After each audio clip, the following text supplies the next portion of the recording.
কারা পাবে? আল্লাহ বলছেন কদ আফলাহাল মুমিনুন, মুমিনেরা হলো সফলতা অর্জনকারী। মুমিন যেহেতু সফল, সেহেতু আল্লাহ পাক রব্বুল আলামিন বলেন প্রথম নাম্বার ওয়ারিসের তালিকায় তারা থাকবে আল্লাযীনা হুম ফি সালাতিহিম খাশিউন, যারা বিনয়ের সহিত নামাজ, জোরে বলুন কার জন্য আদায় করে? যারা নামাজ আদায় করে বিনয়ের সহিত, সালাত আদায় করে, এরা হলো প্রথম নাম্বার ওয়ারিসি পাওয়ার যোগ্য। এবার আসুন, কেন আমরা নামাজ পড়ব, কেন সালাত আদায় করব? ওয়ারিসি পাওয়ার জন্য যে ওয়াদা আল্লাহ বলেন এই কারণে করবা, কারণ আমি আমার রাসূলকে দুনিয়ায় পাঠিয়ে এই কথাই ঘোষণা দিছি যেন আমার দায়িত্বটা পালন করে। সূরাতুজ জুমার 11 নম্বর আয়াতের মধ্যে আল্লাহ পাক বলছেন, নবী কেন দুনিয়ায় আপনাকে পাঠালাম, জাতির মাঝে আপনি পেশ করুন। আল্লাহ পাক রব্বুল আলামিন এইভাবে বর্ণনা করেছেন, কুল ইন্নী উমিরতু আন আ'বুদাল্লাহা মুখলিসান লাহুদ-দীন।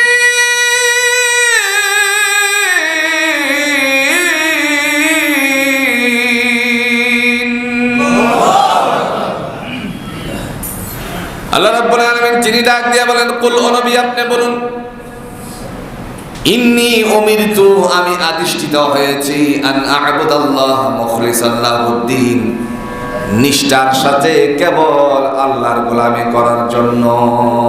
সুবহানাল্লাহ। তার মানে সেজদাতে গিয়ে কারে স্মরণ করতে হবে? আল্লাহ না দুনিয়াদারি কিছু? নামাজে দণ্ডায়মান অবস্থায়, ব্যবসা বলেন, স্ত্রী বাল বাচ্চা বলেন, কৃষি খামার বলেন, আপনার যাবতীয় দুনিয়ার জঞ্জালতা বলেন, সব কিছু থেকে মুক্ত হয়ে কেবল এই কথা ঘোষণা দিতে হবে, আল্লাহ তোমার জন্য আমি নামাজ আদায় করতেছি। সুবহানাল্লাহ। দলিল আছে? কথা কম আছে। চারটা বিষয় ঘোষণা দেওয়া আল্লাহ পাক কোরআন দিয়ে বলছেন, কুল ইন্না সালাতি ওয়া নুসুকি ওয়া মাহইয়ায়া ওয়া মামাতি লিল্লাহি রাব্বিল আলামিন। বান্দা বলবে আল্লাহ আমার নামাজ, আমার সালাত, ওয়া নুসুকি আমার কুরবানি, ওয়া মাহইয়ায়া আমার জীবন, ওয়া মামাতি আমার মরণ, লিল্লাহি রাব্বিল আলামিন পরাক্রমশালী একমাত্র আল্লাহ তোমার জন্য। সুবহানাল্লাহ। প্রথম নাম্বার ওয়ারিসি তারাই হবে। রাসূল আরবি সাল্লাল্লাহু আলাইহি ওয়াসাল্লাম তিনি যখন দুনিয়ার জমিনে থাকা অবস্থায় সাহাবীদের মাঝে আলোচনা করছিলেন, হঠাৎ করে আল্লাহর নবী মদিনাতুল মুনাওয়ারায় বললেন, ও সাহাবীরা শোনো, তোমাদের বাড়ির সামনে কাহারো যদি একটা খাল থাকে, পুকুর থাকে, নদী থাকে, এই নদীর মধ্যে দৈনিক 5 বার পারাপার করতে গিয়ে নামতে হয়, গোসল করতে হয়, তাদের গায়ে কোনো ময়লা থাকতে পারে নাকি? আপনারা সাক্ষী দেন, একজন মানুষ যদি 5 বার গোসল করে তার গায়ে কোনো ময়লা থাকে নাকি? রাসূল বলেন, আরাআইতুম লাউ আন্না নাহারান ফি বাবি আহাদিকুম হাত্তা ইয়াগতাসিলু ফীহি কুল্লা ইয়াউমিন 5 মাররা হাল বাকিয়া মিন দারানিহি শাইউন ক্বালু লা ইয়াবকা মিন দারানিহি শাইউন। ও আল্লাহর বান্দারা, কারো বাড়ির সামনে যদি একটা খাল থাকে, পুকুর, নদী, যেটাই ধরেন, দৈনিক পারাপার হতে তার 5 বার নামতে হয়, হাল বাকিয়া মিন দারানিহি শাইউন, তার গায়ে কি কোনো ময়লা থাকতে পারে নাকি? সাহাবীরা এক বাক্যে ঘোষণা দিয়ে বললেন, ক্বালু লা ইয়াবকা মিন দারানিহি শাইউন, নবী গো, তাদের গায়ে বিন্দু পরিমাণ ময়লা থাকতে পারে না। সাথে সাথে আল্লাহর নবী বলেন, মিসলু সালাতিল খামস, 5 ওয়াক্ত নামাজের দৃষ্টান্ত হলো এরকম, ইয়ামহুল্লাহু বিহিন্নাল খাতায়া, দয়াময় আল্লাহ পাক তার শরীর থেকে যেরকম গোসলের কারণে ময়লা ফেলে দেন, বান্দা 5 ওয়াক্ত নামাজ যথাযথভাবে আদায় করার কারণে দয়াময় আল্লাহ তার গুনাহগুলো এভাবে ঝরাইয়া দেন।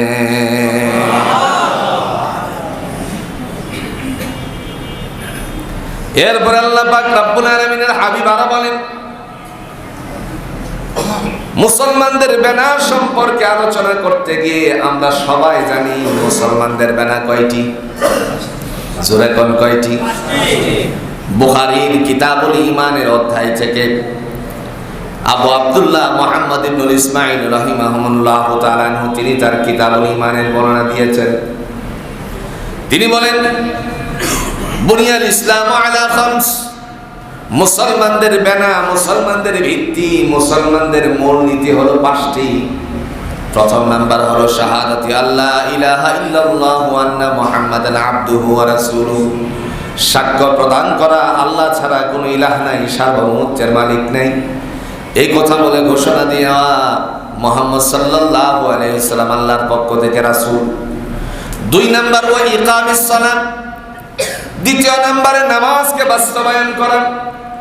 3 নাম্বার ওয়া ইতাইস যাকাত, বান্দা সম্পত্তি যদি যাকাত পরিমাণ হয়, মালে নেশাব পরিমাণ হয়, 1 বছর খেয়ে দে যদি তার কাছে 7.5 ভরি স্বর্ণ কিংবা তদানুযায়ী মূল্য থাকে, কিংবা 52.5 ভরি রূপা, অথবা তার মূল্য 70,000 টাকাও 1 বছর খেয়ে দিয়ে হাতে থাকে, খুব ভালো করে বুঝবেন। যদি 1,000 টাকা ভরি রূপা হয়, 52,500 টাকা থাকলে তাকে অবশ্যই যাকাত আদায় করতে হবে। ধরে নেন 1200 টাকা হলে পরে এই হিসাব লাগিয়ে যত টাকা, বা 1300 টাকা হলে হিসাব লাগিয়ে 52.5 ভরি রূপার যে মূল্য আছে, ওই মূল্য পরিমাণ কারো কাছে 1 বছর খেয়ে দিয়ে যদি হাতে থাকে, তাহলে আল্লাহর নবী বলেন তাকে অবশ্যই ইসলামের বিধান, রুকন, ভিত্তি যাকাত আদায় করতে হবে। সুবহান। আজকে যদি যাকাতের প্রচলনটা এইভাবে থাকতো, তাহলে রাষ্ট্রীয় কোষাগারে জমা হয়ে যেত, গরিব বাংলাদেশে একজনও থাকতো না, একজনও গরিব থাকতো না। বসুন্ধরায় 3 বাড়ি, কয় বাড়ি? 5 তলা করে বাড়ি, 3টা। হেই বলে কি, আমি তো গরিব মানুষ, ওই যে ভদ্রলোক তার তো 12টা বাড়ি। কথা বুঝছেন? তারে দেখাই সে যার 12 বাড়ি 10 বাড়ি, এর তুলনায় তো আমি গরিব মানুষ। যাকাত দিবে বলে অজুহাত পেশ করে, এটা আমাদের চোখে ধরা পড়ছে। যদি কাহারো কাছে খুব কম মানুষই খুঁজে পাওয়া যাবে 1 বছর খেয়ে দিয়ে তার ঘরে 70,000 টাকা উদ্ধৃত থাকে না, ওই মানুষের উপর যাকাত দেওয়া ফরজ। নামাজ যেরকম ফরজ, যাকাত এরকম কি? জোরে কোন, যাকাত কি? ওয়া ইতাইজ যাকাত। 4 নাম্বার ওয়াল হজ, যাদের রাস্তা খরচ বহন করার মতন ক্ষমতা আছে তাদেরকে হজ করতে হবে। 5 নাম্বার ওয়া সাওমি রমাদান, রমজানের রোজাগুলো ঠিক মতো আদায় করলে পরে দয়াময় আল্লাহ পাক রব্বুল আলামিন তাকে জান্নাতি বলে আখ্যায়িত করে ইমানের দফতরে নামটা উঠাইয়া দিবেন। আল্লাহর ওয়ারিশি পাইতে হলে 1ম নাম্বার গুণ, কিভাবে নামাজ পড়তে হবে? জোরে জোরে আল্লাহ বলছেন, আল্লাযীনা হুম ফি সালাতিহিম খাশিউন, বিনয়ের সহিত নামাজ আদায় করতে হবে। বিনয় নাই, ওয়ারিশি নাই। কথা বুঝছেন কি? নামাজ পড়ছি বটে, নামাজ আদায় হচ্ছে, কিন্তু বিনয় নাই নামাজে। বুঝেন? আছে কথা কন না, কে আছে? অযথায় অযথায় আছে, অযথায় মশা কামড় মারছে, থাপা দিয়ে তারপরে চুলকাইতে আছে একেবারে রুকুই যাওয়ার আগ পর্যন্ত আছে। এগুলো বিনয়হীন নামাজ। নামাজ আদায় করছে, ওই দিক দিয়ে গাড়ি লক করছি কিনা, বুঝেন, গাড়ি লক করছি কিনা, মাথা ঢুকে গেছে গাড়ির ভিতরে, আহারে হিরোইন চিনি ভিতর থেকে ডালা খুলে কিছু নিয়ে যায়, আসেনি? কথা কন না, কে আসেনি? বিনয় কৃষি কাজে কাজ করতেছে, জমিনের মধ্যে আপনার ওই যে আগাছা উঠায় এরকম করে খোসা দিয়ে, এটারে কি বলি আমরা? সেনা, হ্যাঁ, কাশি।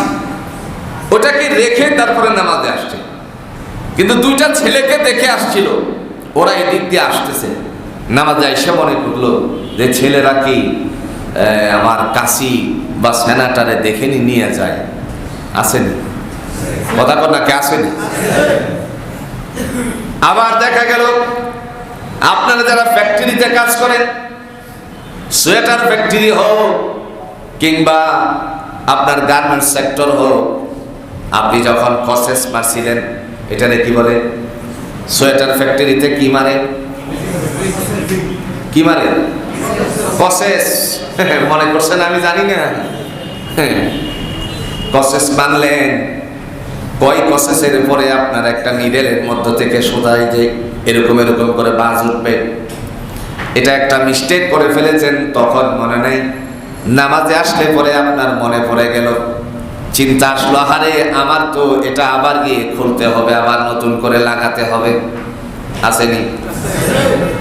আবার দেখা গেল কাটিং মিস্ত্রি, যিনি যাকে কোয়ালিটি কন্ট্রোলার বানানো হলো, দায়িত্বশীল ব্যক্তি, সে যখন দায়িত্ব পালন করতেছে, কোয়ালিটি ম্যান অথবা ইন্সপেকশনের দায়িত্ব আছে, ইন্সপেকশনের দায়িত্বের সময় একটা মাল টেবিলের উপরে রেখে আসছে, এপিএন কিংবা জিএম সাহেব তিনি যদি দেখে ফেলে তারপরে তারে শান্টিং দেবে। ভুল বলছি মনে হয়? কথা কোন ভুল বলছি? টেবিলের উপরে রেখে আসছে, এপিএম সাহেব তিনি যদি দেখেন অথবা জিএম সাহেব তিনি যদি দেখেন, এমন সময় তাকে শান্টিং দিবে। নামাজে এসে মনে পড়লো, আহার এটা যদি নিচে রেখে আসতাম তাহলে তো আমি শান্টিং থেকে বেঁচে যেতাম। এরকম মনে পড়ে কি পড়ে না? এই নামাজকে বিনয়ের নামাজ বলা হয় না, খুশুখুজু নামাজ বলা হয় না। কোরআনুল হাকিম এই কথাই বোঝালেন, ওয়ারিসি তারাই পাবে যাদের নামাজের মধ্যে শুরু থেকে শেষ পর্যন্ত কেবল আল্লাহর জন্য নিবেদিত বিনয়ের সহিত নামাজ আদায় করে। আল্লাহ বলেন এরা হলো ওয়ারিসি পাওয়ার প্রথম দাবিদার। সুবহানাল্লাহ বলছেন না? এখন প্রশ্ন হলো, এই যে কথাটা বললেন এ তো বড় মুশকিলের কথা, কয়জন মুসল্লি খুঁজে পাওয়া যাবে? হ্যাঁ, মুসল্লি খুঁজে পাওয়া বড় কঠিন হয়ে যাবে, সেটা চিরন্ত সত্য কথা। তারপরে রাসূলুল্লাহ বলছেন, যদি তুমি নামাজের ভিতরে সালাম ফিরানোর পূর্ব মুহূর্ত পর্যন্ত অল্প সময়ের জন্য সালাম ফিরানোর আগে আল্লাহর জন্য তুমি নামাজ পড়ছো, এটা যদি পূর্ণ ধ্যান আল্লাহর দিকে চলে যায়, দয়াময় আল্লাহ রাব্বুল আলামিন তোমারে বিনয়ের সহিত নামাজ আদায়কারী হিসাবে কবুল করে নিবে। যাবে যে রাসূল জানতো, কথা বুঝছেন নি? এই জন্য আল্লাহ রাসূল সাল্লাল্লাহু আলাইহি ওয়াসাল্লাম বলছেন, সালাম ফিরানোর পূর্ব মুহূর্ত যদি কাহারো পুরো ইতমিনান আল্লাহর দিকে হয়, আল্লাহ তোমার জন্যই নামাজ পড়তেছি গো আল্লাহ, মনটা একটু বাড়ি মারছে, মাফ করে দিও। আল্লাহ বলেন ইয়াগফিরু লাকুম যুনুবাকুম জামিআ, আমি তোমার জিন্দেগীর গুনাহগুলো এইভাবে মাফ করে দিই। দুই নম্বরে তারাই ওয়ারিসি পাওয়ার যোগ্য যাদের মধ্যে এই গুণটা আছে, ওয়াল্লাযীনা হুম আনিল লাগবি মুরিদুন, অনর্থক কথা থেকে নিজের হেফাজত করে। অনর্থক কথা, মূল্যহীন কথা, টিস্টলে বসে বসে আড্ডা মারে, পূর্বপুরুষেরা কি করেছিল না করেছিল, কয়জনে কয় ডাইলে, কয়জনে কয় পাতিল ভাত খেত, তার পুরুষেরা পূর্বপুরুষেরা কতটুকু নিজেরা গরুর মাংসগুলো খেত, নানা ধরনের গল্প গুজারি শুরু করলো, যেগুলো হচ্ছে ভিত্তিহীন, অনার্থক, কোনো প্রয়োজন নেই। যত সময় পর্যন্ত অনার্থক কথার মধ্যে মানুষেরা লিপ্ত থাকে, নবী বলেন ততক্ষণ পর্যন্ত যদি সুবহানাল্লাহ ওয়ালহামদুলিল্লাহ ওয়ালা ইলাহা ইল্লাল্লাহু আল্লাহু আকবার বলে জিকির করত, আল্লাহ পাক রব্বুল আলামিন তার জন্য জান্নাতের ফয়সালা করে দিত। সংখ্যা খুঁজলে পরে আপনারা বলেন অনর্থক কথা বলার লোক কম না বেশি? আহারে শেষ নেই। এরপরে আল্লাহ রাব্বুল আলামিন ডেকে বলেন তারা আমার পক্ষ থেকে ওয়ারিশি পাবে, ওয়াল্লাযীনা হুম লিযাকাতিহিম ফাঈলুন, যারা দুনিয়ার জমিনে সম্পত্তির যাকাত আদায় করে তারা হলো ওয়ারিশি পাওয়ার যোগ্য। আবার আল্লাহ পাক রব্বুল আলামিন ডাক দিয়ে বলেন ওয়াল্লাযীনা হুম লিফুরুজিহিম হাফিজুন, 4 নম্বরে তারা ওয়ারিশি পাবে যারা নিজেদের গুপ্তাঙ্গকে হেফাজত করছে, পরনারী পরপুরুষ থেকে, পরপুরুষ পরনারী থেকে। সুবহানাল্লাহ বলছেন না? এটা তালিকায় এমন পরিমাণে আজকে মানুষের জং ধরে গেছে, নিজেদের চরিত্র নষ্টের জন্য নানা ধরনের সুযোগ তারা খুঁজতেছে। কথা কর না কেন? আর যদি জেলখানার থেকে ছুটিয়ে মনে করেন পাপিয়াকে এনে বলা হয় বলো তো তোমার সাথে কে কে মন্ত্রী পরিষদের এই এই কাজ করেছে, তখন বলবে আমার সাথে এই তালিকার লোকেরা করছে। গত কয়েকদিন আগে এক অভিনেত্রীরে ধরে তারপরে নিয়ে গেছে, নাম কি? কথা কন না কেন? নামটা তো জানেনি, শ্রমিক আইসার। আমল নামা যখন চার্জ দিল, আমল নামা চার্জ দেওয়ার পরে এখন হাউ হাউ করে কাঁদতেছে। এমন বিছানা তার সাথে ছিল যাদের নাম নেওয়া পর্যন্ত যদি আগে নাম নিত তাহলে জেলখানায় দিত। কথা কন না কেন? নামগুলি নিলেই দেখা যেত এর জেলখানার ভিতরে পৌঁছাইতো। আবার ভাইরা দুনিয়ার জমিনে চরিতার্থ নষ্ট করার জন্য এই ধরনের ফায়সালা কোরআনুল হাকিম আল্লাহ একটা সূরা নাজিল করেছেন। সূরাটার নাম হলো সূরাতুন নূর। জোরে বলেন নাম কি? সূরাতুন নূর। মহান আল্লাহ পাক রব্বুল আলামিন দেখে বলেন হে জগৎবাসী তোমার জন্য ফায়সালা। দুনিয়ার জমিনে কোনো মানুষ যদি সূরা নূরটাকে পড়ে আর আমল করে আল্লাহ পাক রব্বুল আলামিন তার জন্য জান্নাতটা সহজ করে দিবেন। দেখেন আল্লাহ সূরাতুন নূরের 30 নম্বর আয়াতের মধ্যে কি বলছেন? কোরআনুল হাকিমের মাধ্যমে আল্লাহ সতর্ক করলেন। দয়াময় তিনি ডাক দিয়ে বলছেন মুমিন, ও মুমিন তোমার জন্য হলো ফয়সালা, আর কাহারও জন্য ফয়সালা না। তিনি বলেন কুল লিল মুমিনিনা ইয়াগুদ্দু মিন আবসারিহিম ওয়া ইয়াহফাযু ফুরুজাহুম যালিকা আযকা লাহুম ইন্নাল্লাহা খাবীরুম বিমা ইয়াসনাউন।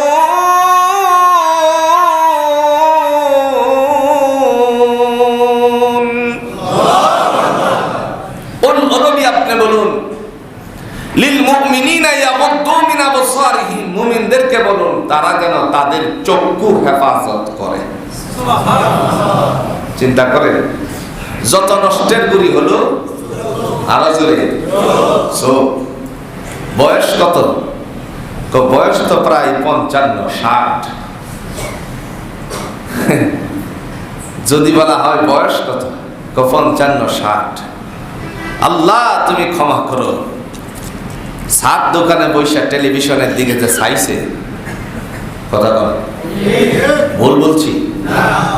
এই যে চাইছে, ওরে আল্লাহরে জিজ্ঞেস যদি করা হয় কাহা চাচা বয়স কত, বাবা আমগোর সময় তো এগুলো ছিল না, আগে যদি থাকতো।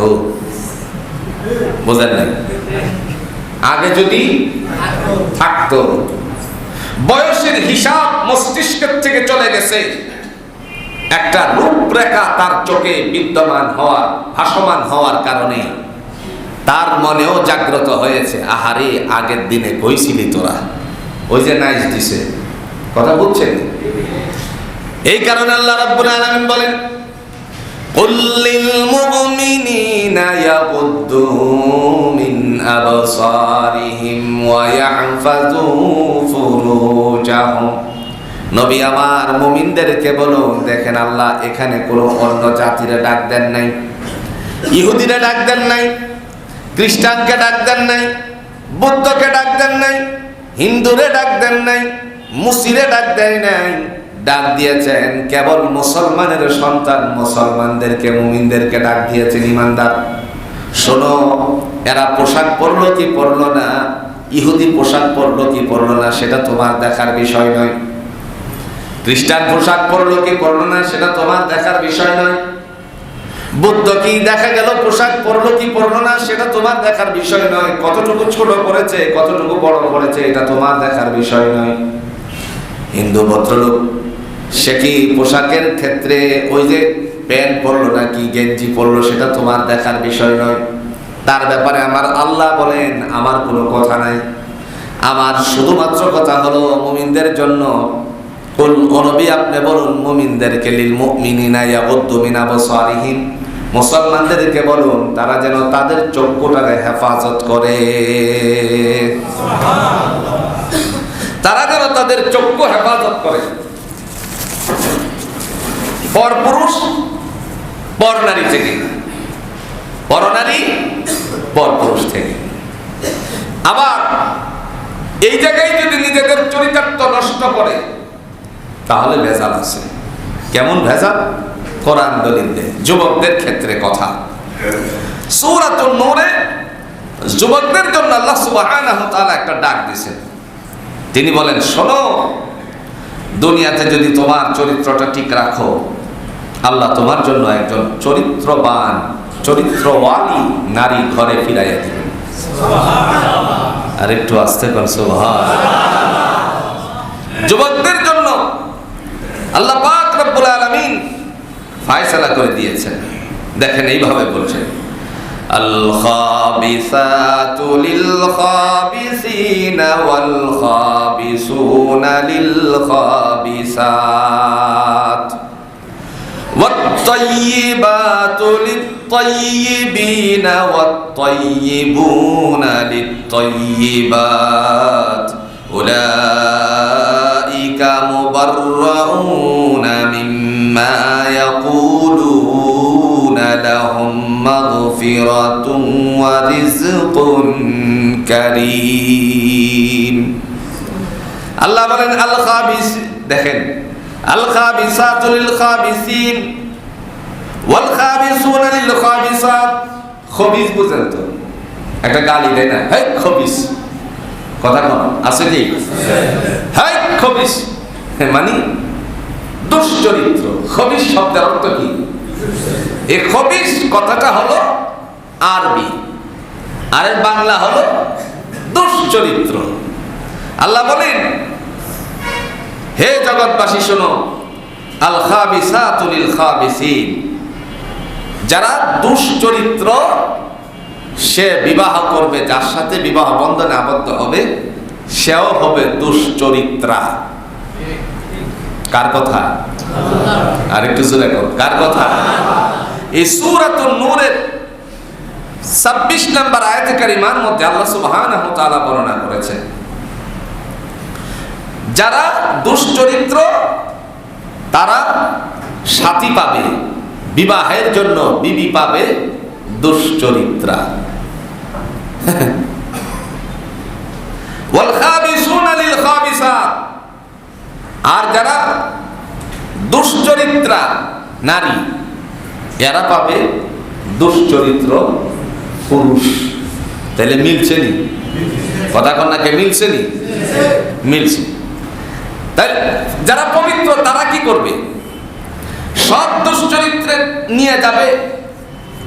পবিত্র যারা তারা কি করবে? আল্লাহ বলছেন, ওয়াত-তাইয়িবাতু লিত-তাইয়িবিনা ওয়াত-তাইয়িবুনা লিত-তাইয়িবাত। কোরআনুল হাকিম আল্লাহ বলেন, যারা পবিত্র পুরুষ বিবাহের আগে চরিত্র নষ্ট করেনি, নিজেদেরকে সংকোচ করে রেখেছিল, নিজেরা নিজেদের জন্য আল্লাহর উদ্দেশ্যে ভয় করেছিল, এদের জন্য আমি আল্লাহর পক্ষ থেকে চরিত্রওয়ালা নারীদেরকে তার জন্য জিম্মাদারি রেখে দিয়েছি। যারা চরিত্রবান এদের জন্য চরিত্রবান নারী, আর যারা চরিত্রবান নারী তাদের জন্য চরিত্রবান নারী পুরুষ। সুবহানাল্লাহ বলছেন না? চরিত্রবান চরিত্র নারী, চরিত্র পুরুষ। আল্লাহ পাক রব্বুল আলামিন বলেন এদেরকে বৈবাহিক বন্ধনে আমি আবদ্ধ করব। শুধু তাই নয়, আমি আল্লাহর পক্ষ থেকে ছোটখাটো যে গুনাহগুলো তাদের ছিল এই গুনাহগুলো মাফ করে দিয়ে ওয়াদিসকুন কারীম আমার পক্ষ থেকে উত্তম রিজিকের ফয়সালাও করে দিব।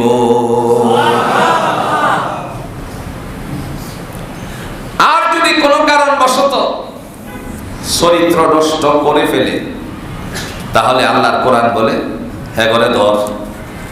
হ্যাঁ কি করতে? একটু জোরে এখন কি করতে? যদি আল্লাহর কোরআনের আইন এই জমিনে শাসন ব্যবস্থায় থাকতো, যদি কোরআনের আইন ব্যবস্থাপনা থাকতো, তাহলে একজন দুশ্চরিত্র দুনিয়ায় থাকতো না। কথা কন না কেন? জিনার ব্যভিচার যদি বাইতুল মুকাররমে করা হতো, আছে কোনছে কোরআনের আইন শাসন ব্যবস্থা, কোরআনের আইন যদি কায়েম হয়, আপনি আমার কোনো সমস্যা আছে? কথা কন না কে আছে? সমস্যা কাদের? এরা হলো চুর, এরা হলো বাটপার, এরা হলো জিনাখোর, এরা হলো বদখোর, এরা যত দুর্নীতিবাজ আছে এদের সমস্যা। ইমানদার মুমিনের কোনোদিন সমস্যা নাই। কথা বলেন ঠিক? চুরি করে পিছজোনা মারছে, এই যে ডালায় মারেনি, একবারে মেয়াদ উত্তীর্ণ এই পিছজোনা ডালাই দিছে, 1 বছর যেতে না যেতেই গাল খোলা মারছে। গাল খোলা বুঝেন তো? ওই যে এরকম করে বেরিয়ে যায় এক টান দিয়ে, আছে কিনা? কোন একদিক দিয়ে দেখা গেল ডালাই গিয়ে জমা হয়ে গেছে। তার কারণ কি? এগুলো হচ্ছে মেয়াদ উত্তীর্ণ। আর যদি মেয়াদ উত্তীর্ণ না হতো এটা ফাটা দিত, আর মেয়াদ উত্তীর্ণের কারণে এগুলো একদিকে চলে গেছে। তাহলে দেখা যেত এদের বিচার কোরআন দিয়ে করতো, কয় টাকা চুরি করছিস। এরপরে যদি পদ্মা সেতু বানাতে গিয়ে চুরি করে খেয়ে ফেলতো, মনে করেন যে কোনো একটা বাজেট হলে পরে দেখা যায় 20 কোটি বা 20 লাখ টাকা বাজেট হলে এই 20 লাখ টাকার থেকে সর্বপ্রথম যিনি বাজেটের থেকে আসে সেই থেকে মারা শুরু হয়। চেয়ারম্যান সাহেব পর্যন্ত আসলে পরে চেয়ারম্যান সাহেব আমি একটু কথা কন না কেন, 10 লাখ আগে হই নাই। এরপরে আস্তে আস্তে চেয়ারম্যান পর্যন্ত 5 লাখ বাকি আছে। চেয়ারম্যান চিন্তা করে আমি কেন বাকি থাকবো, আর মেম্বার সাহেব করতেছে। কথা কন না কেন? এই কয় আমার কাছে আসলে পরে আমিও তো কিছু নিব। এই যে কার্যক্রম শুরু হয়েছে, কোনো কাজ হয় নাকি? আমাদের দেশের কাজ হয় এই ভিডিওর মাধ্যমে। কিসের মাধ্যমে? রাস্তা করে ভিডিও না জমা দিয়ে তারপরে বিল পাস করায়, আছে কিনা? যত কম টাকায় কাজ করতে পারবে, কে কম টাকায় পারবে, এদেরকে টেন্ডার দেওয়া হয়। হয় কি হয় না? আর বহির্বিশ্বে কম টাকায় নয়, কে বেশি মেয়াদ দিতে পারবে, এত বছর আমার রাস্তাটা ঠিক থাকবে, যে বেশি মেয়াদ দিতে পারবে তাকেই এই কন্ট্রাক্ট দেওয়া হবে। তাহলে 2 দেশেরটা উল্টা হয়ে গেল না? এখনো কম টাকা, আর একটা কি মেয়াদ উত্তীর্ণ, মেয়াদ বেশি। এই জন্য যদি কোরআন থেকে ফায়সালা হতো, কোন সাধারণ মানুষের জন্য সমস্যা হতো না, সমস্যা হতো চোরের জন্য। কোরআন দিয়ে আল্লাহ বলছেন চোরের শাস্তি যদি বিচার হতো কোরআন দিয়ে, চোরের শাস্তিটা যদি কোরআনের মাধ্যমে বিচারটা করা হতো, আস-সারিকু ওয়াস-সারিকাতু ফাকতাউ আইদিয়াহুমা, চোর এবং চুরিকারিনীর উভয়ের হাত কেটে দাও। বাইতুল মুকাররমের সামনে যদি ঢাকা শহরের এক সুর ধরে হাত কাটা হতো আর ভিডিও চিত্র ছড়িয়ে দেওয়া হতো, তাহলে গোটা বাংলাদেশের সমস্ত সুরেরা অটু আল্লাহর ওলিতে পরিণত হয়ে যেত। তো সর্বনাশে মসজিদে ঢুক। কোথায় ঢুকতে? মসজিদে ঢুক, উপায় নাই, হাত চলে যাবে। নবী আরবি সাল্লাল্লাহু আলাইহি সাল্লামকে সাহাবী প্রশ্ন করলেন, ইয়া রাসূলুল্লাহ, প্রথমবার চুরি করেছে এই মানুষের যদি ডান হাতটা কেটে দেওয়া হয়, দ্বিতীয়বার চুরি করলে আবার ওকে হাত কাটবে নাকি? নবীজি বলেন, দ্বিতীয়বার চুরি করলে পরে ওই মানুষটার আর এখানে ডান হাত চলে গেছে, বাম হাতটা কেটে দেওয়া হবে না, ইসলামের নিয়ম নীতি আছে। তো কেমনে কি? তার বাম পা কেটে দেওয়া হবে, এই যে বুড়ানিতে। তাই মানে এক হাত নাই আর কি নাই? যেটা এখন এক হাত নাই আর একটা কি নাই? পা নাই। নবীজি বলেন তার বাম পা কেটে দেওয়া হবে, দুইটা একসাথে করা যাবে না, কারণ একটা দিয়ে তার তো চলা লাগবে। এরপরে যদি আবারও চুরি করে, অভ্যাস আছে না? অভ্যাস আছে না যে গ্রামে গঞ্জে একটা কথা বলে, জানি না কথাটা কতটুকু সত্য, কথা বলে এরকম, স্বর্ণকার, আবার কেউ স্বর্ণকার থাকলে আমার উপর রাগ করে না, মানে মায়ের কানের স্বর্ণ পর্যন্ত চুরি করার চেষ্টা করে, একটু করে সিমটি দিয়ে রেখে দেয় এরকম। আমি জানি না সত্য কিনা, আমি আগেই বলছি, মাপ চেয়ে নিচ্ছি, এটা আমি জানি না, গ্রামের একটা প্রবাদ কথা বললাম। এই যে অবস্থাটুকু হলো, যদি দেখা যায় আবারও চুরি করে, তৃতীয়বার যদি চুরি করে, রাসূল বলেন এবার বাম হাত কাটো। আইন দেখছেন, এক হাত কাটলে সাথের পাশের যে বন্ধু বান্ধব সুরেরা থাকতো, হিরোইন ছিরা, মনে হয় তার আরো চুরি করতো নাকি? কথা কন্যাকে চুরি করতো। রিক্সা দিয়ে আল্লাহর বান্দি যাচ্ছে, যাওয়ার সময় পিছন দিক থেকে এসে কানের দুল টান মেরে কান ছিঁড়ে নিয়ে গেছে, এরকম হয় কি হয় না? গাড়ি দিয়ে যাচ্ছে, বাসে যাওয়ার সময় যখন খালি বাসটা দিয়ে মনে করেন আব্দুল্লাহপুর থামতেছে, এই সময় অথবা ছাড়ছে বাসটা, একজন জানালার পাশে বসে বসে ফোন দিতেছে, তখন হে লাফ মেরে হাতের থেকে ফোনটা নিয়ে কি মারে? আসেনি? কি অবস্থা! দুনিয়ার কোরআনের আইন যদি থাকতো তাহলে এদের সমস্যা হতো, আপনি আমার সাধারণ ব্যক্তিদের কোনোদিন সমস্যা হতো না। রব্বে কারীম তিনি ডাক দিয়ে বলেন, যদি কেউ পুরুষ, বিবাহিত না কিংবা বিবাহিতা নারী না, এরা যদি দুশ্চরিত্র কাজটা করে ফেলে, আল্লাহ তাদের জন্য কোরআন দিয়ে শাস্তির বন্দোবস্ত করেছেন। সুবহানাল্লাহ। শাস্তিটা কি? আয-যানিয়াতু ওয়াজ-যানি ফাজলিদু কুল্লা ওয়াহিদিন মিনহুমা মিআতা জালদাহ ওয়া লা তা'খুযুকুম বিহিমা রা'ফাতুন ফি দীনিল্লাহি ইন কুনতুম তু'মিনুনা বিল্লাহি ওয়াল ইয়াউমিল আখির ওয়াল ইয়াশহাদু আযাবাহুমা তা'iফাতুম মিনাল মুমিনিন।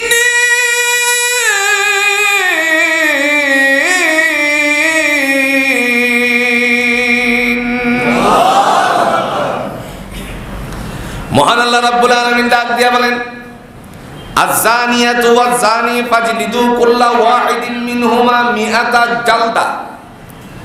ব্যভিচার পুরুষ, ব্যভিচারী নারী যদি তারা যুবক যুবতী হয়, বিয়ে শাদী আগে করে নাই, এরা যদি এই কাজ করে, আল্লাহর আইন হলো, আল্লাহর শাস্তি হলো, এদেরকে 100 বেত্রাঘাত করো।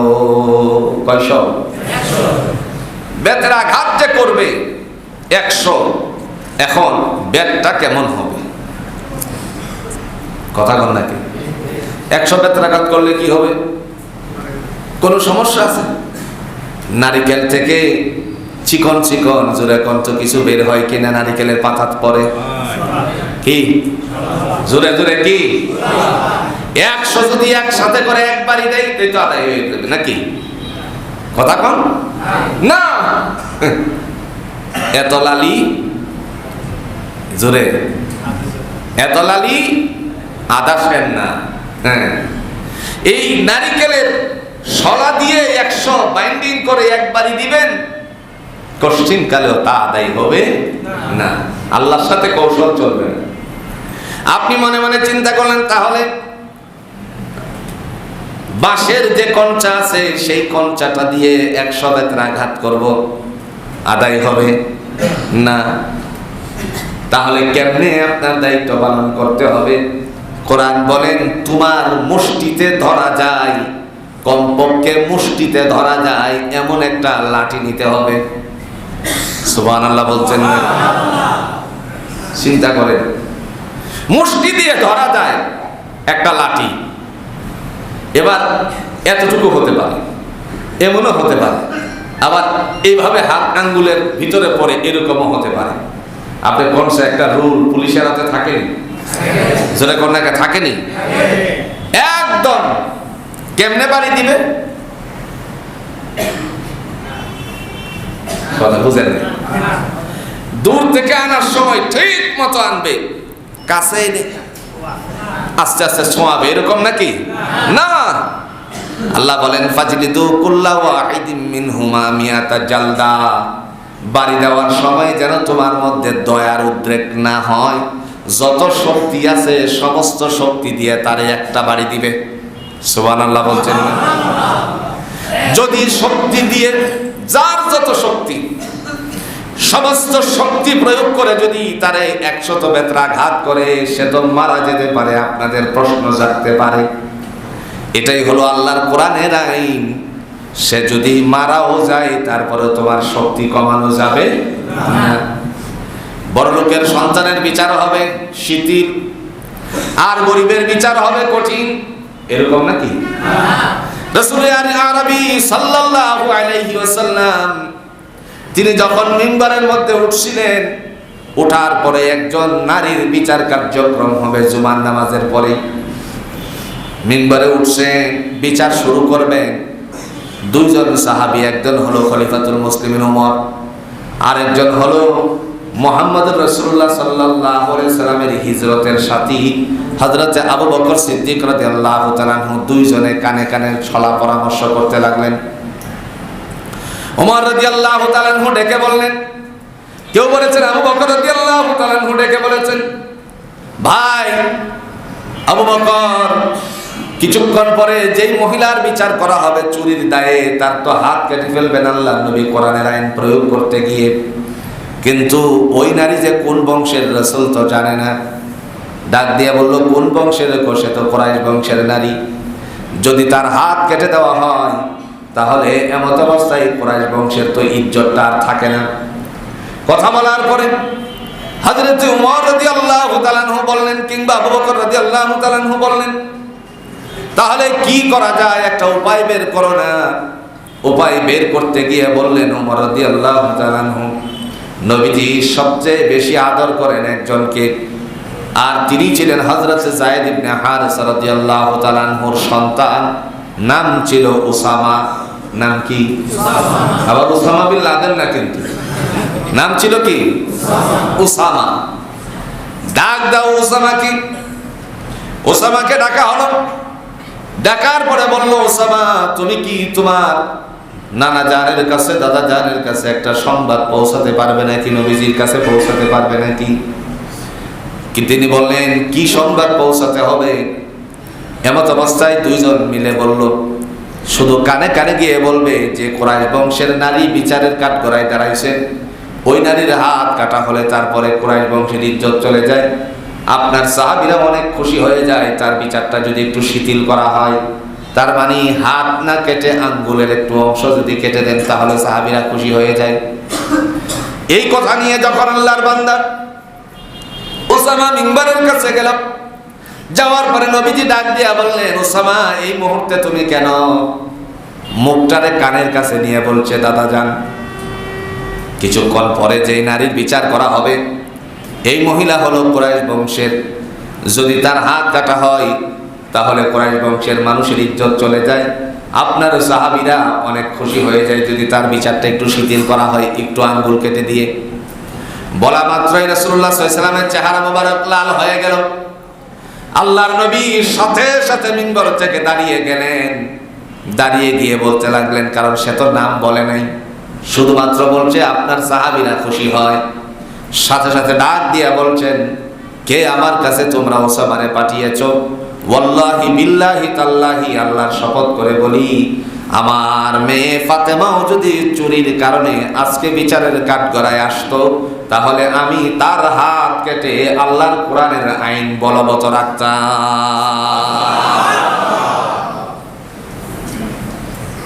তাহলে দয়ার কোনো উদ্রেক হবে না। নবীজি বলছেন, আমার মেয়েও যদি এখানে চুরির কারণে আসতো কাঠগড়ায়, আমি তার হাত কাটতাম। দয়া আছে? ইসলামের ক্ষেত্রে কোনো দয়া আছে? এই জন্য আল্লাহ বলেন, ফাজলিদু কুল্লা ওয়াহিদিন মিনহুমা মিয়াতা জালদা। প্রহার করার সময় 100 বেত্রাঘাতের সময় তোমাদের বিন্দু পরিমাণ যেন দয়ার উদ্রেক না হয়। সে মরলো না বাঁচলো সেটা তোমাদের দেখার প্রয়োজন নাই। খাত্তাবের সন্তান ওমর, ওনার একটা ইতিহাস এরকম আছে, জিনা ব্যভিচারের কারণে যখন সামনে উপস্থিত হয়ে গেল, উপস্থিত হওয়ার পরে নারীদের পক্ষ থেকে নালিশ করা হলো। ওই পরিবারের পক্ষ থেকে নালিশ করার পরে বিচার কার্যক্রম শুরু হয়ে গেল। ওমর রাদিয়াল্লাহু তাআলা নিজের সন্তানের বিচার নিজে করবেন। অর্ধ পৃথিবীর শাসক অন্য কাহারও হাতে তুলে দিলেন না।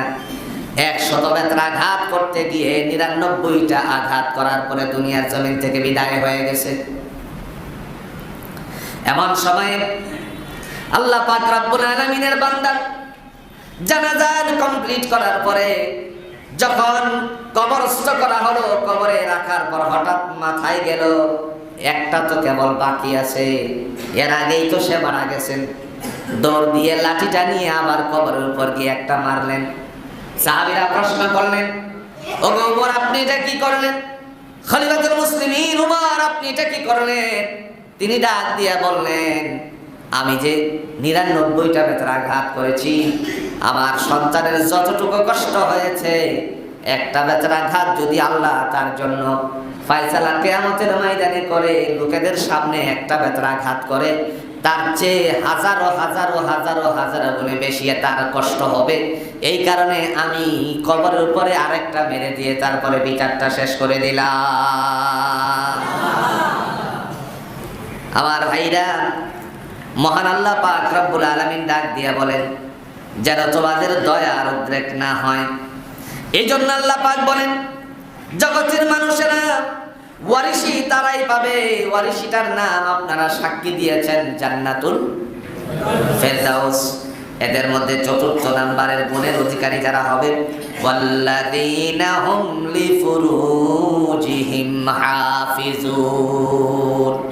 পরপুরুষ পরনারী থেকে, পরনারী পরপুরুষ থেকে, ইল্লা আলা আজওয়াজিহিম আও মা মালাকাত আইমানুহুম ফাইন্নাহুম গায়রু মালুমিন। আল্লাহ বলেন, নিজেদের আপন স্ত্রী ব্যতীত এবং দাস দাসী ব্যতীত অন্য জায়গায় সে যদি এরকম উকিঝুঁকি করে, চরিত্র নষ্ট করে, জিনা ব্যভিচারে লিপ্ত হয়, তাহলে তার জন্য বিচার হচ্ছে বেত্রাঘাত করা। এই কারণে আল্লাহ সূরাতুন নূরের 30 নম্বর আয়াতের মধ্যে ডাক দিয়ে বলছেন, মুমিন শোনো, কুল্লিল মুমিনিনা ইয়াগুদ্দু মিন আবসারিহিম। মুমিনদেরকে বলুন তারা যেন তাদের চক্ষুরে হেফাজত করে। যে মানুষ অন্ধ, তার সামনে যদি বিশ্বের সেরা সুন্দরী এনে দাঁড় করিয়ে দেওয়া হয়, জোরে বলুন তো ওই মানুষ কি কখনো বুঝতে পারবে সে কিরকম মানুষ? কথা কন না। চক্ষুওয়ালা না, চোখ নাই, তার সামনে বিশ্বের সুন্দরী সামনে এনে দিয়ে যদি বলে, বলো তো এই যে তোমার সামনে হাজির করলাম বিশ্বের সেরা সুন্দরী, তোমার চোখে দেখতে কেমন লাগলো? সে বলে, ভাই তারা দেখা যেমন, আর সবচেয়ে ওই যে আগুন দিয়ে কয়লা দিয়ে যে ইটের ভাটাগুলোর ইট পোড়ানো হয়, ওই কয়লাটা দেখা আমার জন্য, কয়লা দেখতে যেমন, তারে দেখতেও আমার এরকমই। তার কারণ তারে আমি চোখে দেখি না। এই অন্ধত্বের কারণে, সে অন্ধের এই অবস্থানের কারণে চোখের গুনাহ থেকে নিজে মুক্ত হয়ে গেল। আল্লাহ পাক রব্বুল আলামিন ডেকে বলছেন, মুমিনদেরকে বলুন তারা যেন তাদের চক্ষুকে হেফাজত করে। মনে পড়ে গেল একটি হাদিসের উদ্ধৃতি থেকে আল্লাহর নবী সাল্লাল্লাহু আলাইহি সাল্লামের ঘটনা। নবীজি সাল্লাল্লাহু আলাইহি সাল্লামের একজন অন্ধ সাহাবী ছিল। অন্ধ সাহাবীর নাম ছিল আব্দুল্লাহ ইবনে মাকতুম। আল্লাহর বান্দা যখন নবীজির কাছে আসতেছিলেন, এই সময় রাসূলের দুইজন বিবি সামনে ছিলেন। সামনে থাকা অবস্থায় ডেকে বললেন, নবীজি বললেন, ও আল্লাহর বান্দিরা, তোমরা ঘরের ভিতরে চলে যাও, কামরায় চলে যাও। দুইজনেই বললেন, ইয়া রাসূলুল্লাহ, আপনার সাহাবী তো অন্ধ, সে তো আমাদেরকে দেখবে না, তাহলে আমরা কেন ভিতরে চলে যাব? সাথে সাথে নবীজি বললেন, ও আল্লাহর বান্দিরা শোনো, আমার সাহাবী আব্দুল্লাহ ইবনে মাকতুম যদিও অন্ধ, কিন্তু তোমরাও কি অন্ধ নাকি? সুবহানাল্লাহ বলছেন না? কোন আমরা তো অন্ধ না, তার জন্য তোমাদেরকে দেখা যেরকম অন্যায়, তদ্রূপ তোমরাও তাকে দেখাটা, যেরকম দেখাটা অন্যায়। আর আমার দেশে এক ভণ্ড, বুঝছেন নি, ভণ্ড ভান্ডারি, ওরে প্রশ্ন করছে, আচ্ছা সুন্দরী মেয়েরা যদি আপনার চোখের সামনে আসে তখন আপনি কি করবেন? ভালো করে দেখবো। চিন্তা করছেন কি করবে? ভালো করে দেখবো। কারণ ইসলাম তো বলছে এটা দেখা যাবে না। ইসলাম বলছে তোমরা আমার সৌন্দর্যকে অপলক দৃষ্টিতে দেখো। অপলক দৃষ্টিতে দেখার জন্য, সৌন্দর্য, আল্লাহর সৌন্দর্য দেখার জন্য বলছে আল্লাহ। তো ঠিক আছে, আল্লাহর সৃষ্টি সৌন্দর্য দেখার জন্য বলছে, ওটা তো না। সে বলছে আমার ভিতরে যদি কোনো খারাপ ধারণা সৃষ্টি না হয় তাহলে সমস্যাটা কোথায়? ইসলাম তো এই কথা বলে না। আচ্ছা কোন সাইড? গত কিছুদিন আগে, অর্থাৎ বিগত সরকারের আমলে একটা বই পুস্তকের একটা গল্প ছিল। গল্পটার নাম ছিল শরীফ থেকে শরীফা। না ভুল বলছি? নাম কি ছিল? শরীফ থেকে শরীফা। এখন শরীফ মেয়েদের পোশাক পরে হেলে দুলে গিয়ে বলছে, হ্যাঁ আমি আগে শরীফ ছিলাম, এখন শরীফা পেয়ে গেছি। কথা কন না কেন? আর যদি তারে মেয়েদের কারাগারে নিয়ে রাখে, কাশেমপুরে মেয়েরা যে কারাগারে আছে, একসাথে যদি এই শরীফারে নিয়ে রাখে, আমার তো মনে হয় 1 বছর পরে কয়েকজন স্বাস্থ্যবান হয়ে বের হবে। কথা বলা, আমি কি ভুল বলছি না? কয়েকজন স্বাস্থ্যবান, এর চেয়ে আমি নোংরা ভাষায় বলতে পারবো না। আপনারা বুঝছেন তো কথাটা কি বলছি? স্বাস্থ্যবান কোন দিকে দেখাইছি বুঝছেন তো? কয়েকজন মহিলা স্বাস্থ্যবান হয়ে বেরিয়ে আসার সম্ভাবনা রয়েছে। তার কারণ শরীফ তখন আর শরীফা থাকবে না, শরীফ অরিজিনাল শরীফই হইয়া যাবে। এই যে অবস্থাটুকু হয়ে গেল, এখন আসেন ইসলামের বিধিবিধান, ইসলামের রীতিনীতি যদি আমরা সেইভাবে রাখতাম তাহলে পশ্চিমকালেও ইসলাম এইভাবে নষ্ট হতো। আমরা নিজেরা ইসলামের বিধানকে নষ্ট করে দিচ্ছি। ইসলাম তো জায়গায় আছে, আমরা নিজেরা তাকে খলত করে দিচ্ছি, ঘোলাটে করে দিচ্ছি। প্রিয় ভাইয়ারা, জান্নাতুল ফেরদাউস ওয়ারিসি তারাই পাবে যাদের মধ্যে এই গুণটা আছে, চরিতার্থ ঠিক রাখে।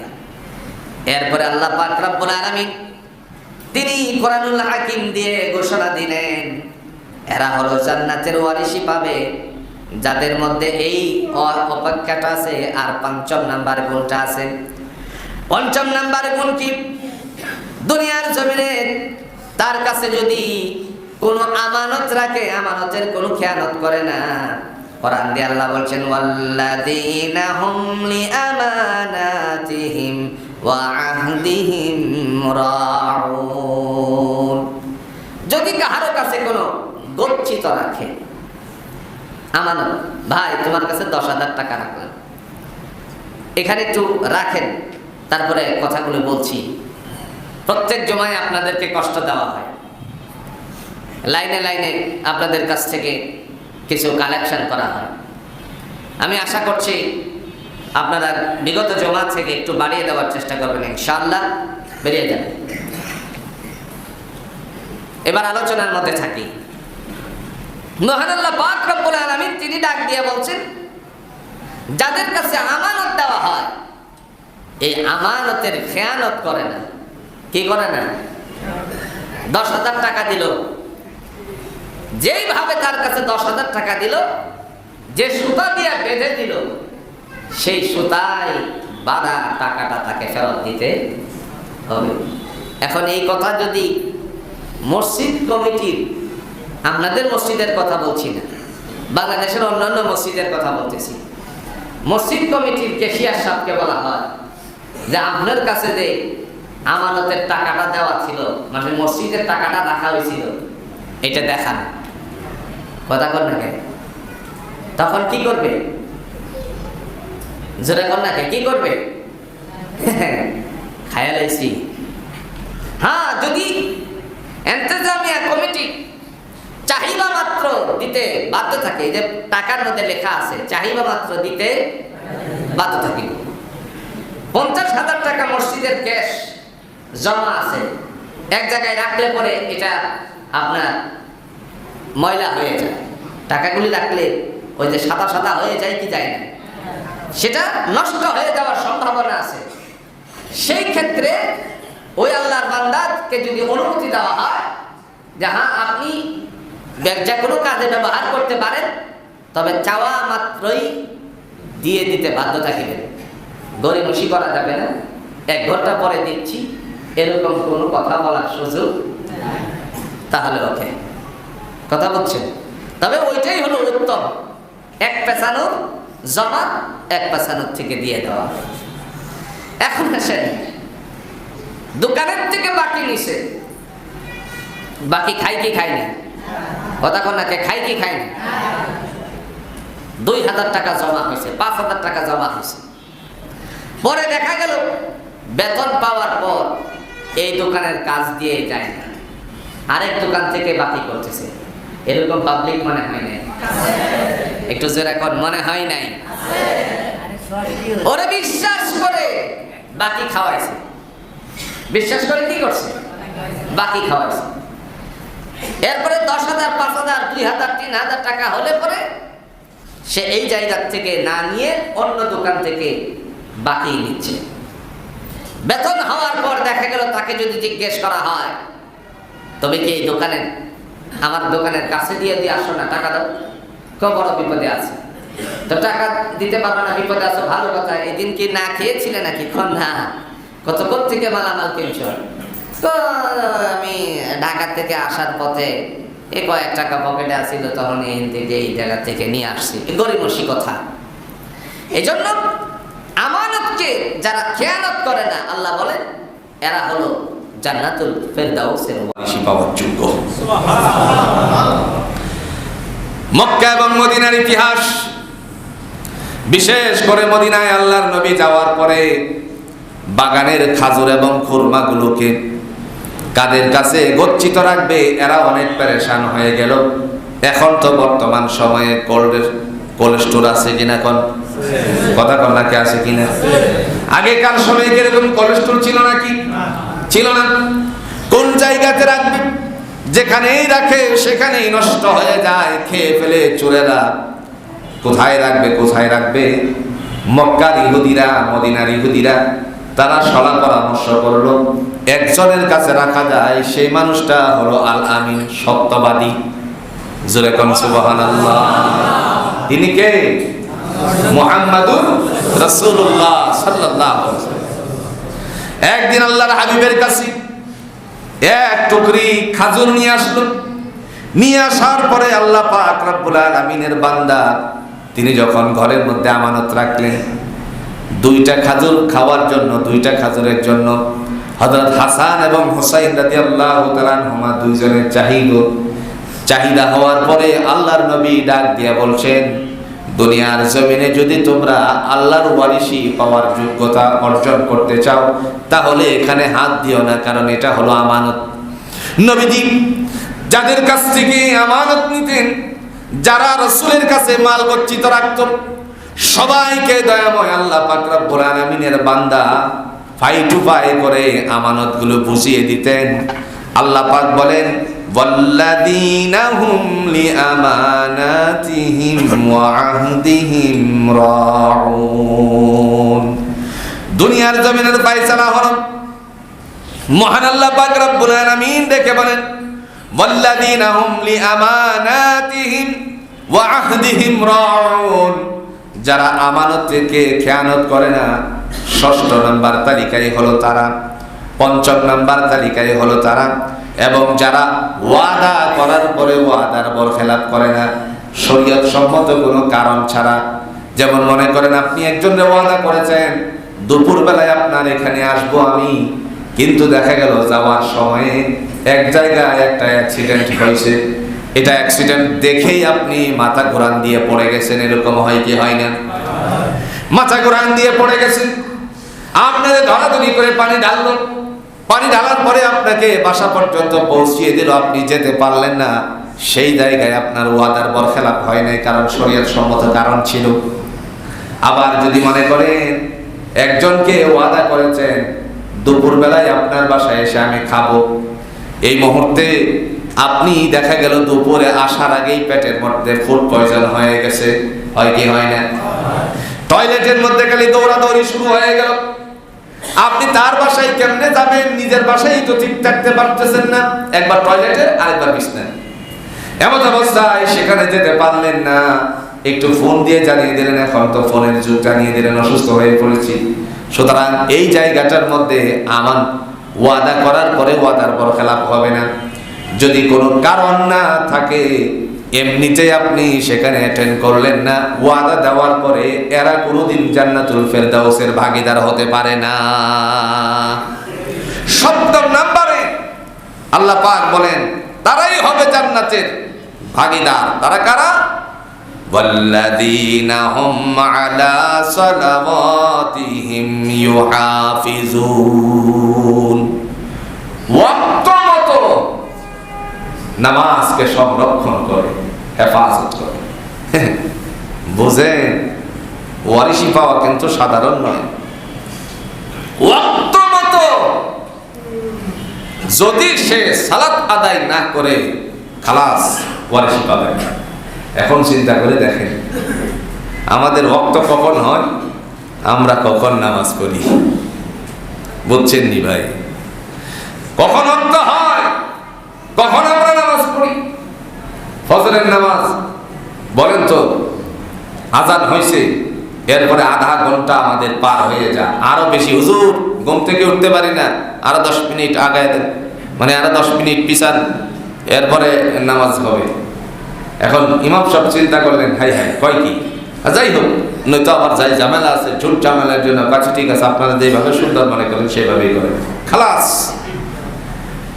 সারা রমজান মাসে ওয়াক্ত মতো আজান হয়, এর কিছুক্ষণ পর 15 মিনিট 10, বাকি 11 মাসে আর পারি? কথা কন না কে? আল্লাহ কোরআন দিয়ে ডাইরেক্ট বলছেন, ওয়ারিসি নিবা, তোমাদের দায়িত্ব পালন করতে হবে, সময় মতো নামাজ আদায় করা। জোহরের নামাজকে 3:30টায় হয় কি হয় না? কথা কন না কে? হয় কি হয় না? হেলাই খেলাই খাটতে খাটতে জোহরের নামাজ কয়টা? 3:30টায়। আসরের ওয়াক্ত ধরে ধরে, আর আসর পরে মুনাফিকের সময়ে রাসূল বলছেন, সূর্য ডুবি ডুবি অবস্থায় যদি কেউ সালাত আদায় করে, এটা হলো মুনাফিকের নামাজ। কাদের নামাজ? কোন রকম গিয়ে সূর্য ডুবে যাচ্ছে তো, আল্লাহ সালাম আলাইকুম, সালাম আলাইকুম, শেষ, খালাস। এগুলো কোরআন আমাদেরকে শিক্ষা দিয়েছে। আল্লাহ পাক বলেন, যারা এই 7 গুণে গুণান্বিত হবে, উলাইকা হুমুল ওয়ারিসুন, এরাই হলো আমি আল্লাহর পক্ষ থেকে ওয়ারিসি পাওয়ার যোগ্য। ওয়ারিসিটা কি? আল্লাযীনা ইয়ারিসুনাল ফিরদাউসা হুম ফিহা খালিদুন। সেই ওয়ারিসটার নাম হচ্ছে জান্নাতুল ফিরদাউস। সেখানে তারা অনন্তকালের জন্য থাকবে, একদিনের জন্য ঢুকবে আর বের হবে না, তা না। কথা বুঝছেন তো? ওই যে আমাদের দেশ এখন কাদের দ্বারা চলে? কথা কবে একটু জোরে কর। উপদেষ্টা মণ্ডলীর দ্বারা দেশ পরিচালিত হচ্ছে, কিন্তু এদের একটা সময় আছে কিনা? এই অল্প দিনের সময় নিয়ে, বা তারা যদি মনে করে দেশ গড়তে যতটুকু সময় লাগে, কিন্তু আজীবনের জন্য, কথা কর নাকি, আজীবনের জন্য না। এই যে একটা সময় নির্ধারিত তারা মনে মনে ঠিকই সিলেক্ট করে রাখছে, যদিও আমরা জানি না। উপদেষ্টা মণ্ডলী যারা আছে হেরা মনে মনে একটা টার্গেট নিয়ে রাখছে, এতদিনের ভিতরে আমরা সব কার্যক্রম শুরু করব, এরপরে এখান থেকে শেষ করব।